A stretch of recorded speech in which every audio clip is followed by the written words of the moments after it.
Welcome to the Slop Farm. Enjoy the video. You start by opening both apps. Have Gcash already logged in so you can act fast. Once done, open Spotify and go to your library, then Settings and Account.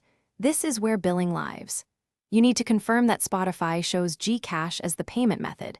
If it shows another method, you must switch to Gcash first or cancel there. Make sure your phone has a stable connection and keep both apps up to date to avoid missing menu options. You now navigate to Spotify's subscription page and tap Payment or Manage Payment. This reveals the Gcash linked option. Once you see Gcash, choose Change or Remove and follow the on-screen prompts to unlink or switch to a different payment method. Authorize any verification requested.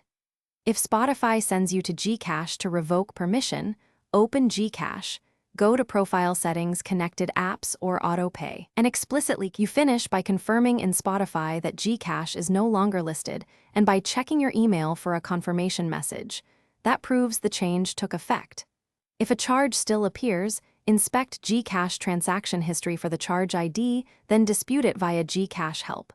Keep the Spotify receipt handy.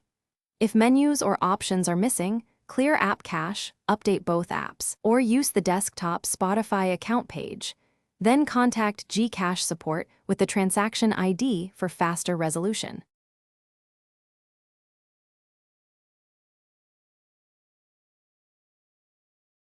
Thanks for watching. Consider subscribing if we helped you today.